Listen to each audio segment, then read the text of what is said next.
warahmatullahi wabarakatuh. Bagaimana kabarnya hari ini? Baik, Bu. Sebelum memulai pembelajaran, mari kita berdoa terlebih dahulu. Ketua kelas silakan memimpin doanya ya. Berdoa mulai. Berdoa selesai. Pada hari ini, Ibu akan mengecek kehadiran kalian terlebih dahulu. Apakah ada yang tidak masuk pada hari ini? Tidak ada, Bu. Oh, berarti nihil ya. Sebelum memulai pembelajaran, apakah masih ada yang ingat materi minggu lalu mengenai apa? Materi minggu lalu adalah mengenai alasan seseorang ditulis biografinya dan tujuan mempelajari biografi. Ya, betul sekali. Dan berhubungan dengan materi yang akan Ibu bahas pada hari ini, yaitu mengenai hal-hal menarik dan dapat diteladani dari tokoh biografi dalam teks yang telah dibaca melalui permainan peran. Nah, sebelumnya Ibu akan menayangkan biografi singkat seorang sastrawan terkenal yaitu H.B. Yasin. Silakan diamati ya, teman-teman. Baik, Bu. Saya tetap berpendapat bahwa cerita mempunyai dunianya sendiri dengan hukum-hukumnya sendiri. Seperti juga mimpi mempunyai dunia yang lain, mempunyai logika yang lain, moral yang lain. Maka Biografi merupakan buku acuan atau catatan yang menguraikan dan membahas riwayat hidup seorang tokoh yang ditulis oleh orang lain. Biografi dapat berupa biografi lengkap atau disajikan lewat buku atau biografi singkat yang biasanya ditulis di halaman akhir dari sebuah buku yang ditulis oleh tokoh tersebut. Membaca biografi tokoh mungkin menjadi idola memiliki banyak sekali manfaat. Ada yang tahu manfaat apa saja yang bisa kita ambil dalam membaca biografi seorang tokoh? Saya, Bu, menambah pengetahuan dan wawasan melalui karyanya. Ya, betul sekali Mbak Prasasti. Jadi manfaat kita membaca biografi seorang tokoh besar yaitu kita bisa mengenal tokoh tersebut beserta latar belakang kehidupannya. Yang kedua, kita bisa menambah wawasan serta pengetahuan lewat karya-karyanya. Dan yang terakhir, kita bisa meneladani nilai-nilai terbaik yang pernah diukir dalam kehidupannya. Nah, dalam pembelajaran kali ini, Ibu harap kalian dapat menjelaskan hal-hal menarik apa saja dan dapat diteladani dari seorang tokoh dalam teks biografi yang telah dibaca sebelumnya. Minggu lalu, Ibu telah membagi kelompok menjadi 4-5 orang anggota di setiap kelompoknya. Ibu juga sudah membagikan teks biografi sastrawan terkenal H.B. Yasin. Sudah dibacakan semuanya? Sudah, Bu. Ya, bagus. Skenario yang Ibu bagikan kemarin juga sudah dipelajari kan? Sudah. Nah, sekarang untuk kelompok 1 harap maju ke depan dan kita akan bermain peran berdasarkan skenario yang telah Ibu bagikan kemarin menggunakan acuan teks biografi H.B. Yasin.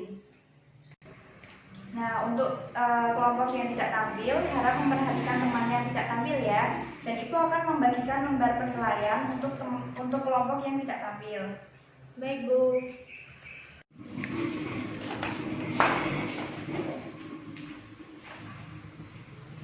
Ego Sastra Indonesia mengadili imajinasi Yasin masuk bui. Kisah ini berjudul Langit Makin Mendung, ditulis oleh Ki Panji Kusmin dalam majalah Sastra tahun ke-6 nomor 8 Agustus 1968 yang dipimpin oleh H.B. Yasin. Cerita ini meledakkan amarah umat Islam yang menganggap cerita itu menghina Tuhan, malaikat, dan nabi. Ki Panji Kusmin atau nama samarannya dan redaktur Sastra dikecam. Kantor majalah pun dirusak oleh massa yang muntah. 4 Februari 1970, Yasin diseret ke pengadilan. Sementara Ki Panji Kusmin dirahasiakan oleh Yasin. Paus sastra itu maju sebagai martir. Setelah mengadukan firman kepada hakim dan pengadilan, Yasin kemudian membuka pleidoinya dengan tenang. Menurutnya, inilah kesempatan baginya untuk menjelaskan sesuatu yang penting bagi pengarang Indonesia dan masyarakat umum yang menanggapinya. Sidang terbuka yang memeriksa perkara dugaan penghinaan terhadap Tuhan, malaikat, dan nabi yang termuat dalam cerpen Langit Makin Mendung karya Ki Panji Kusmin atas nama H.B. Yasin selaku pemimpin redaksi majalah sastra dinyatakan dibuka dan terbuka untuk umum. Hakim Ketua membacakan surat dakwaan. Silahkan kepada terdakwa, apakah akan memberikan tanggapan atau pembelaan? Saya merasa gembira pula, karena inilah yang pertama kali suatu peristiwa sastra mendapat kehormatan bersaudara berdiri di tengah-tengah perhatian, sekalipun sebagai terdakwa di depan forum pengadilan. Yasin menjelaskan kenapa ia berani maju mempertanggungjawabkan naskah yang ia terbitkan di majalah sastra. Selain karena memang kewajibannya juga hendak menerangkan hal-hal yang kiranya dapat menjadi perhitungan hakim dalam mengambil keputusan. Ia tidak takut ancaman dan cemoohan. Ia malah menyerang balik orang-orang tersebut dengan sinis.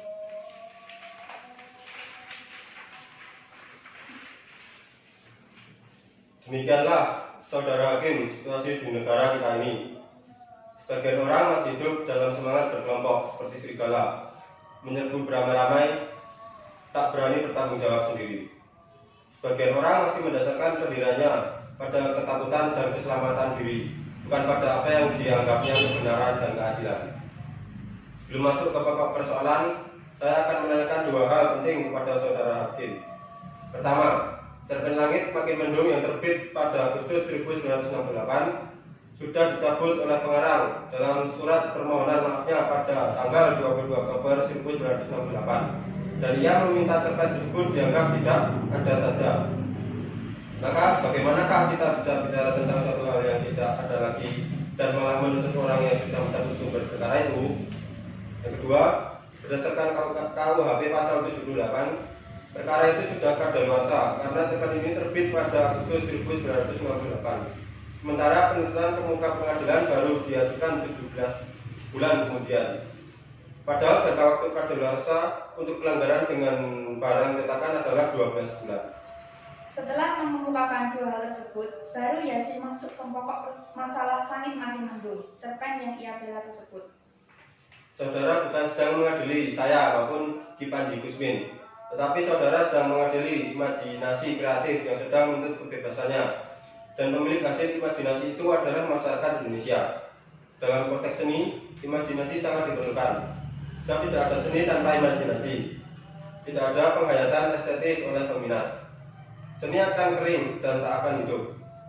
Maka jika seniman, pengarang mengajarkan orang atau peristiwa atau keadaan yang tidak ada dalam sejarah, itu bukan karena mau mengada-ada, tetapi supaya lukisan karyanya menjadi hidup dan mengesan kepada peminat.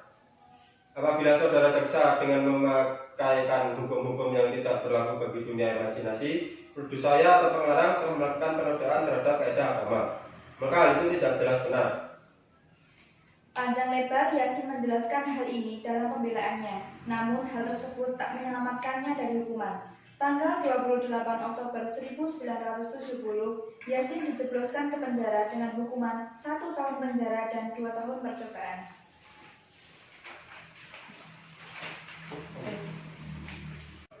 Ya, bagus sekali penampilan teman-teman kalian. Beri tepuk tangan untuk teman-teman kalian yang sudah tampil dan menampilkan sebuah peristiwa hukum sastra Indonesia mengadili Yasin, mengadili imajinasi Yasin Masuk Bui. Nah, sekarang masing-masing perwakilan kelompok yang tidak tampil silakan maju ke depan untuk menyampaikan kesimpulannya mengenai hal-hal yang dapat diteladani dari tokoh H.B. Yasin berdasarkan permainan peran yang telah teman Anda tampilkan barusan. Baik, sekarang Ibu akan menyimpulkan hal-hal yang dapat diteladani dari H.B. Yasin berdasarkan permainan peran yang telah teman Anda tampilkan dan juga pemaparan kesimpulan dari teman-teman kalian yang tidak tampil. Jadi, H.B. Yasin adalah seorang yang berpendirian teguh bahwa dalam dunia seni sangat diperlukan imajinasi. Sedangkan pemilik imajinasi tersebut adalah masyarakat Indonesia sendiri. Jadi salah besar jika masyarakat menganggap bahwa Yasin dan pengarang melakukan penodaan terhadap kaidah agama.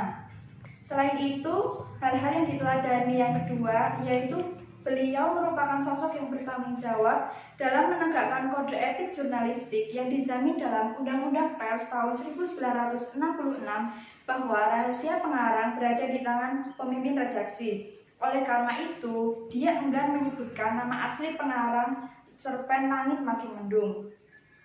Nah, cukup sekian yang dapat Ibu sampaikan pada materi kali ini. Untuk pertemuan selanjutnya, silakan untuk membaca mengenai bab berikutnya ya. Ya, Bu. Baik, sampai di sini dulu materi pada pagi hari ini. Semoga bermanfaat. Wassalamualaikum warahmatullahi wabarakatuh. Waalaikumsalam warahmatullahi wabarakatuh.